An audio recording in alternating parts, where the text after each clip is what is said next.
자, 이제 두 번째 주제인 이제 바이너리 클래시피케이션, 즉 이제 이진 분류에 대해 알아보도록 하겠습니다. 사실 우리가 지금까지 배운 걸 보면 이제 이론에 대해서 먼저 다루는데요. 지금까지는 우리가 선형 분류 했었죠. 구현까지.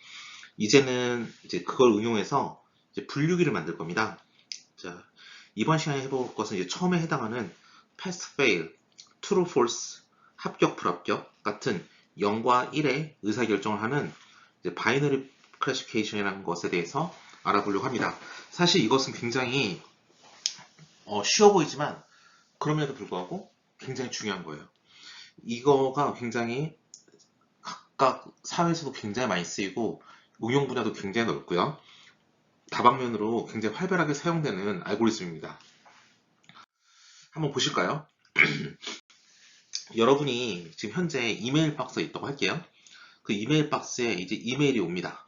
이메일이 오는데 어떨 때는 계속 자기가 쓸모있는 이메일도 오지만 본인이 생각하기에 별로 쓸모없는 이메일이 오면 그거는 이제 스팸 메일이라고 부르죠. 그럼 이메일이 하나씩 한 통씩 한 통씩 이제 제 이메일 박스로 올 때 그 이메일이 스팸인지 아닌지 구별하는 것, 즉 스팸 디텍션이 이제 바이너리 클래시피케이션입니다. 왜냐하면 이메일이 왔을 때 스팸이냐 스팸이 아니냐 이렇게 분류를 하기 때문에 그렇죠. 그럼 이게 어떻게 하는 거죠? 그래서 이제 이메일의 그 컨텐츠라는 것을 본다든지, 키워드를 본다든지, 뭐 그런 방식으로 이제 보겠죠. 페이스북 피드도 마찬가지입니다. 만약에 페이스북에 제 친구가 이제 페이스북 담벼락에 글을 쓰면, 그 글이 항상 제 눈에 보이는 건 아니에요. 제가, 이제 페이스북 할 때 어떤 이제 라이크를 누르는 패턴이 있겠죠. 어떤 글이 마음에 든다, 마음에 들지 않는다. 이렇게 누르는 패턴이 있으면, 그 패턴을 보고 김중원이라는 사람은 일반적으로 어떤 글을 좋아하는구나라는 걸 김중원이 좋아한다 아닌다를 가지고 제 친구들이 글을 썼을 때 그 글이 제가 좋아할 만한 글만 보여주면 이제 좋아할 만한 글이라서 보여주겠다, 보여주지 않겠다, 보여주느냐 아니냐의 의사결정하기 때문에 이것도 바이너리 클래시피케이션이에요. 이진 분류. 그다음 크레딧 카드 예제가 있는데요. 이건 뭐냐면 우리나라에서는 그걸 막 적극적으로 하진 않지만 이제 크레딧 카드를 이제 쓸 때마다 항상 이게 실사용자인지 아닌지를 확인하는 AI를 만들 수도 있습니다. 만약에 제가 A라는 카드사의 카드를 쓰고 있다면 편의점에 가서 카드를 썼어요. 그러면 그 카드사에서는 이거 그동안 김중원이라는 사람이 썼던 소비 형태를 봤을 때 지금의 이 소비도 김중원이라는 사람의 소비이냐 아니냐를 판단해서 김중원이라는 사람의 실소유자이라면 승인, 실소유자가 아니라면 거절, 이런 식으로 실사용자입니까 아닙니까를 판단하는 AI를 만들 수도 있겠죠. 그럼 이것도 OX 문제가 되겠고요. 마지막으로 이제 방사선과에서 이제 여러 가지 의료 영상을 찍으면 CT나 MRI 같은 의료 영상을 찍으면 그 영상 위에 내가 A라는 특정한 질병의 세포를 찾고 싶으면 그걸 이미지 분석을 통해서 그 세포가 있느냐 없느냐를 판단하기 때문에 그것도 역시 바이너리 클래시피케이션이 됩니다. 보시다시피 이진 분류기는 이렇게 많은 응용 분야가 있어요. 실질적으로 현실 세계에 굉장히 많이 쓰입니다. 그럼 이거 어떻게 하면 될까요? 굉장히 간단합니다. 우리 이진 분류기니까 이렇게 한번 해볼게요. 어떤 학생이 1시간 공부해서 10점을 받았대요. 어떤 학생이 2시간 공부해서 20점을 받았대요. 어떤 학생이 3시간 공부해서 30점을 받았대요. 그런데 이진 분류니까 제가 그랬어요. 야, 50점이 기준이야. 응? 50점을 넘으면 너는 A 플러스고 50점을 못 넘으면 넌 F야. 이렇게 말을 했어요. 그러면 이렇게 1시간 공부한 학생 10점, 2시간 공부한 학생 20점, 3시간 공부한 학생 30점일 때 7시간 공부한 학생은 A 플러스를 받았을까요? F를 받았을까요? 여러분은 이걸 보고 쉽게 A 플러스요 라고 생각할 거예요. 왜? 1시간 공부해서 10점 맞고 2시간 공부해서 20점 맞고 3시간 공부해서 30점 맞았으니까 7시간 공부했으면 70점을 받았을 거기 때문에 70점은 우리가 제시한 기준인 50점을 넘잖아요. 그렇기 때문에 우리가 어떻게 말한다? 얘는 우리가 선형 회귀 분석을 통해서 70점 맞을 걸 예상을 했고 그 70점 점수가 기준을 넘었으니까 우리는 A 플러스일 것이다 라고 말을 하는 겁니다. 자, 굉장히 쉽죠. 즉 우리가 배웠던 선형 회귀 분석을 한 다음에 그 결과를 갖다 놓고 기준치랑 비교하면 돼요. 아시겠죠? 이게 기본 중에 기본입니다. 그럼 실질적으로 좀 더 살펴보도록 하겠습니다. 자, 그럼 이를 좀 더 이제 체계화시켜 보겠습니다. 아까 말씀드린 대로, 자, 1시간 공부했으면 10점, 2시간 공부하면 20점, 3시간 공부하면 30점, 기준은 50점인데, 내가 만약에 7시간 공부했으면 A 플러스일까? F일까? 당연히 A 플러스다. 왜냐하면 선형 회계 분석 결과 70점이 될 것 같고, 70점이 50보다 크니까, 이렇게 말을 하는 겁니다. 근데 이거 식으로 만들려면 하나 더 한번 고민해 보고 싶어요. 뭐냐면, 시험 점수 항상 100점 만점이냐, 10점 만점일 수도 있는 거 아니냐? 그럼 기준이 50이 아니라 5점이 기준이 될 것이고, 시험이 만약 1000점 만점이다. 그럼 500점 기준으로 반을 자르겠지. 이런 식으로 항상 총점이 몇 점인지에 따라서 기준이 계속 달라질 거예요. 그러니까 사람들이 기준을 통일하자라는 겁니다. 그래서 어떻게 하느냐? 점수가 이렇게 나오면요. 점수 이렇게 나왔으면 이 점수에다가 이런 시그모이드라는 이 빨간색 함수를 씌워요. 이 함수의 특징은 뭐냐면 마이너스 무한대에서 플러스 무한대까지의 값이 들어올 수 있는데 아웃풋은 거기에 결과값은 항상 이 x축에 해당하는 0에서 1 사이예요. 그러면 시험 점수 만점이 1000점이든 100점이든 10점이든 이 시그모이드 함수라는 걸 씌우고 나면 그 결과가 0에서 1 사이로 매핑이 되니까 우리는 항상 0.5에서 싹둑 자르면 이 위에는 A뿔, 아래는 F 이러면 되는 거 아니야? 라는 겁니다.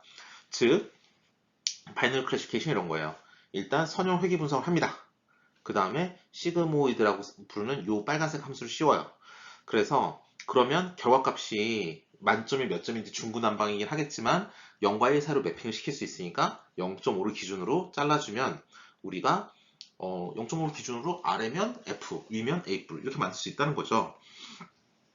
자, 이 함수를 시그모이드라고 부르는데요. 사실 이 함수는 우리가 뭐 통계학적으로 볼 때는 뭐 그냥 여담으로 들어주시면 되고요.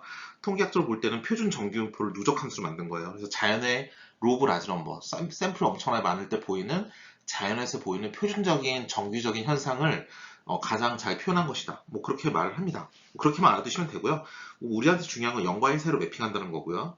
그쵸? 이걸 시그모이드 함수라고도 부르는데 로지스틱 함수라고도 부릅니다. 그래서 어떤 사람들은 이전에 나왔던 게 우리 선형 회귀 분석이었잖아요. 그래서 이것을 로지스틱 회귀 분석 이렇게 부르는 사람도 있어요. 아시겠죠? 그래서 이제 로지스틱 회귀 분석이라고 부르는 사람도 있습니다. 그러면 이름은 회귀 분석인데 얘는 뭐다? 분류기다. 0과 1 사이, 0과 1 사이로 만들어서 yes, no, 참, 거짓, A, F, true, false 이렇게 만드는 그러한 이진 분류기를 우리가 만들 수 있다는 겁니다. 그런데 이게 과연 여기서 끝일까요? 왜냐하면 여기까지는 참 좋아요. 완벽한 것 같죠? 모델 만들었어요. 또 우리 항상 학습을 시킬 때는 코스트 함수라는 걸 만들죠. 자, 우리의 모델을 다시 한번 고찰해 보면 우리가 기존에 배웠던 선형 회귀 분석의 모델은 어떻게 생겼냐면 이렇게 선형으로 생겼어요. 그쵸? 우리 이렇게 트랜스포즈라고 표현한다고도 했습니다. 선형으로 생겼는데 이게 바로 시그모이드 로지스틱 함수는 이렇게 생긴 함수예요. 가만히 보시면 우리가 관심 있는 요 Z라는 건 요 분모의 지수승에 올라가 있어요. 근데 그래서 요거를 여기에다가 리니어 모델에다가 로지스틱 함수를 씌운다면 뭐냐면 여기서 보이는 이 h of x라는 요 함수가 어디로 들어간다? 요 z로 들어간다는 걸 말해요. 그러니까 여기에 들어가면 요 안에 바로 h of x가 지금 이렇게 들어가 있는 상태다 라고 보시면 되겠습니다. 그런데 이게 문제가 있어요. 뭐가 문제냐? 여기서 보시면 문제인데요. 우리 코스트 함수가 어떻게 만들었냐면 그 모델을 만든 다음에 상수값을 빼서 제곱을 해서 평균을 내줬어요. 이게 우리가 기존에 배웠던 그 리니어 리그레션, 선형 회귀 분석이라면 원래 직선의 방정식이니까 직선의 방정식에다가 상수 빼서 제곱하면 2차 함수 되고 그럼 끝이다 라고 볼 것이고 얘가 우리 지난 시간에도 말했지만 그라디언트 디센트 메소드 경사 하강법을 쓰면 점점 이게 컨벡스, 즉 이 컵처럼 예쁘게 생겼으니까 쭉 밑에 값을 찾아가는데 전혀 무리가 없습니다. 그런데 지금 함수가 어떻게 생겼어요?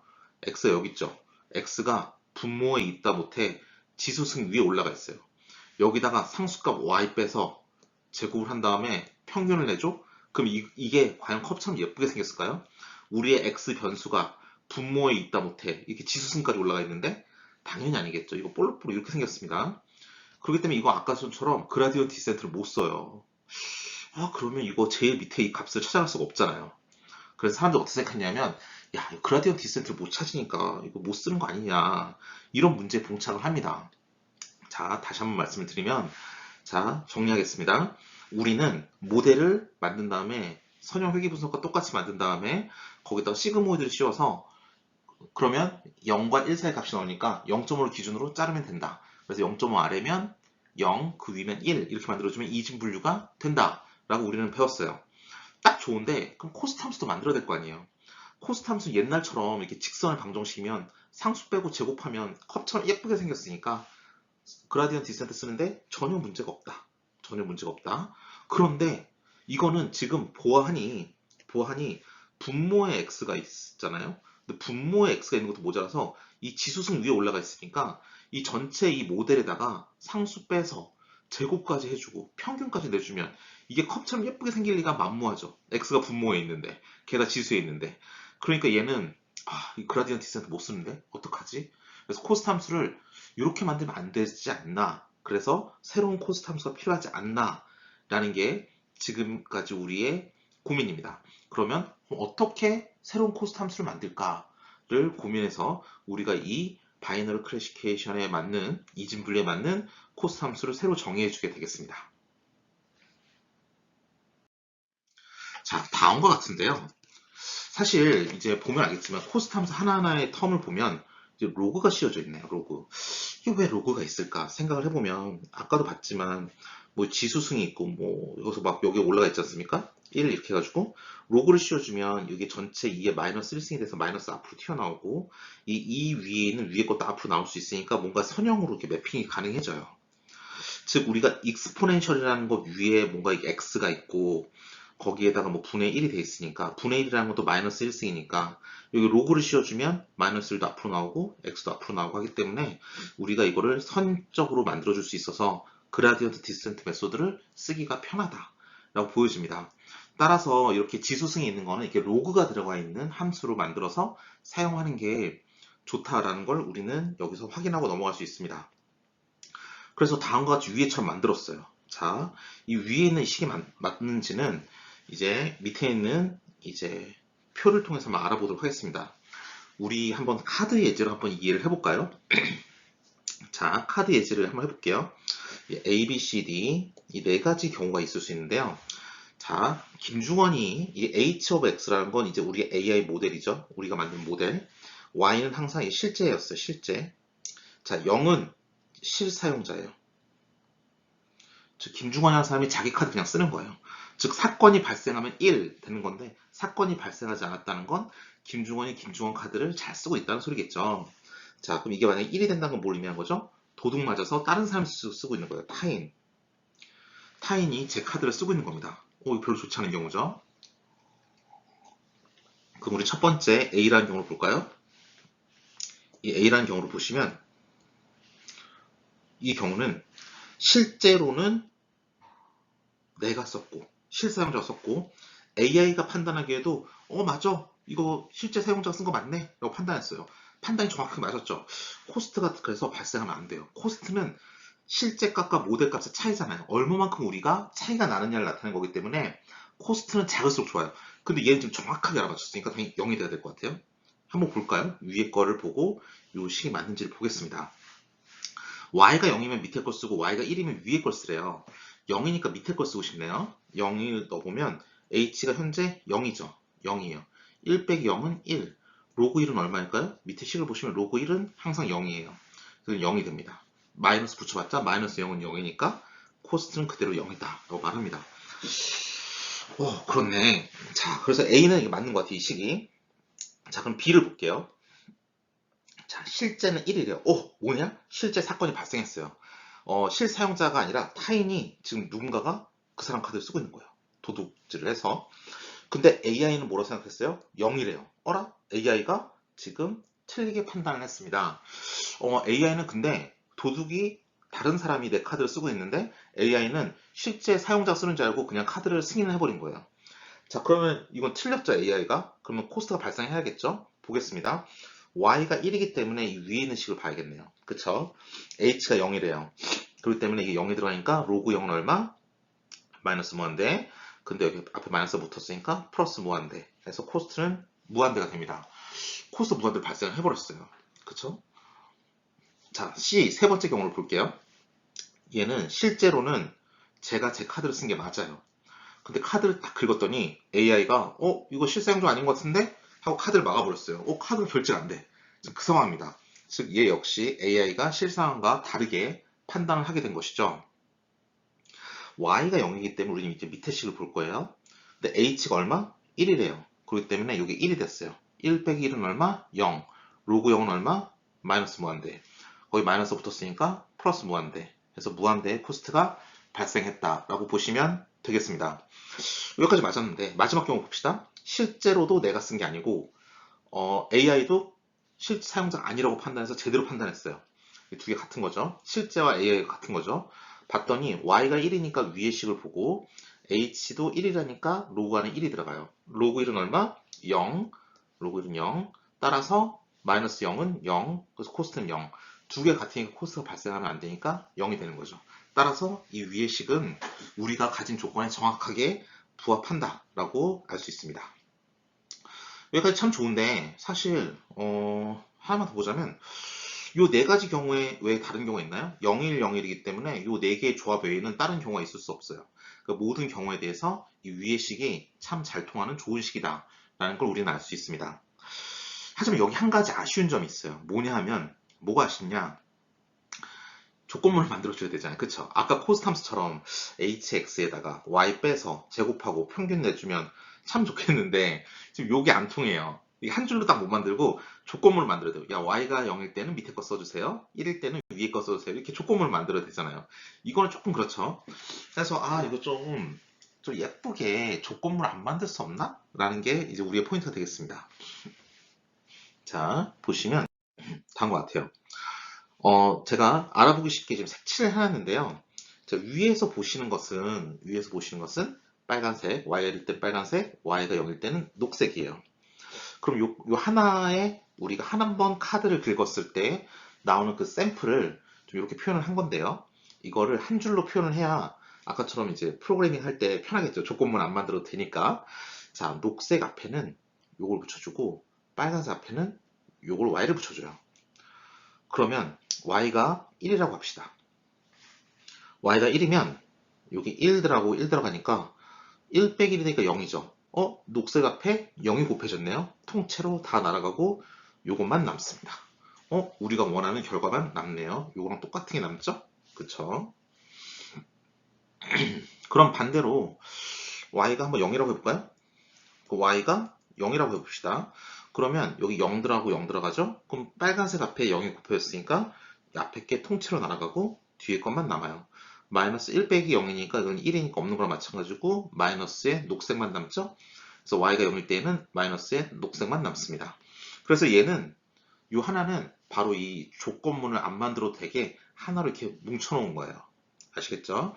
그래서 요거 하나가 요게 자 다시 한번 깔끔하게 쓰면 여기 보시는 요 마이너스를 앞으로 옮기고 그럼 이 다 플러스만 남겠죠. 그래서 y 곱하기 로그 hx 마이너스 앞으로 나갔으니까 더하기 그 다음에 1 마이너스 y 곱하기 로그 1 마이너스 hx 이렇게 만들어줍니다. 그리고 이게 지금 카드 한 번 긁을 때니까 우리 코스트 함수 만들 때에는 우리 리니어 리그레션 선형 회귀 분석에서 그랬듯이 3명의 학생 1시간 공부해서 10점 2시간 공부해서 15점, 3시간 공부해서 40점 맞은 학생의 3개의 샘플을 오차를 구해서 그걸 제곱을 한 다음에 평균을 내줬죠. 그것처럼 3개의 샘플이 있으니까 3개의 샘플을 평균을 내준 거예요. 여기도 카드를 한 번 긁었을 때는 요거 하나지만 결국엔 우리가 카드를 여러 번 쓰게 되니까 그렇기 때문에 이렇게 평균을 내줘야 됩니다. 총 n번을 사용했을 때 우리가 n번 사용한 것에 대해서 평균을 내주면 그게 바로 코스트 함수가 돼요. 아까도 말했지만 이건 지금 분수에다가 지수승까지 되어 있는 건데 로그를 붙이면 분수는 마이너스 1승으로 마이너스 앞으로 나오고 또 이 2라는 건 자연 로그는 이제 x가 앞으로 또 나오게 되니까 결국에는 이거는 약간 선형의 모양이 돼서 우리가 그라디언트 디센트를 쓸 수가 있어요. 그럼 아까 우리 텐서플로우 코드에서 봤듯이 그라디언트 디센트 함수를 그냥 갖다 쓰면 우리가 원하는 결과를 도출할 수 있다라고 보시면 되겠습니다. 자, 그럼 이제 정리를 해볼게요. 자, 정리를 해보겠습니다. 자, 이진 분류기 굉장히 중요하다. 많은 응용 분야가 있다 그랬어요. 굉장히 많은 응용 분야가 있고요.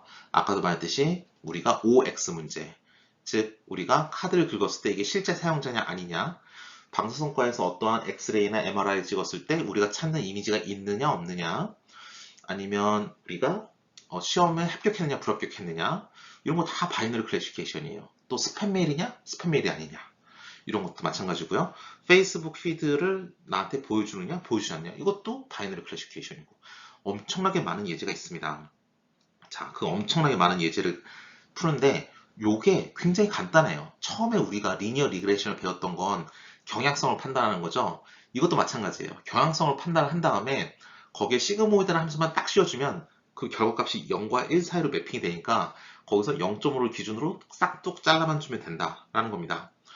자, 완전 좋죠? 그래서 그 시그모이드 함수를 로지스틱 함수라고도 부르기 때문에 우리가 이거를 회귀 분석, 선형 회귀 분석한 거에다 로지스틱 함수를 씌웠다 라고 해서 로지스틱 회귀 분석이라고도 부른다고 했어요. 네, 아주 좋습니다. 자, 로지스틱 회귀 분석이 있는 상태에서 문제는 뭐냐면 이제 코스트 함수예요. 예전처럼 거기에 상수 빼고 제곱을 했다가는 함수 자체가 컨벡스가 되지 않아요. 그렇기 때문에 이 함수를 컨벡스로 그러면 어떻게 만들 것이냐에 의해서 우리가 로그 기반의 함수를, 코스트 함수를 만들어주면 우리가 그 지수승의 부분을 없애줄 수 있어서 분모와 함께 우리가 이제 그라디언트 디센트를 쓸 수 있는 모양으로 컨벡스 코스트 함수를 적용할 수 있다는 겁니다. 이 부분이 이제 핵심이 되겠죠. 첫 번째 핵심은 로지스틱 함수를 씌워준다. 두 번째 핵심은 코스트 함수를 이렇게 만들어줄 수 있다. 그러면 이 부분만 기존 텐서플로우 코드에서 바꿔준다면 우리가 손쉽게 이진 분류기 함수를 이제 구현할 수 있습니다. 예. 그러면 이 다음으로 이제 실습으로 넘어가 보도록 하겠습니다.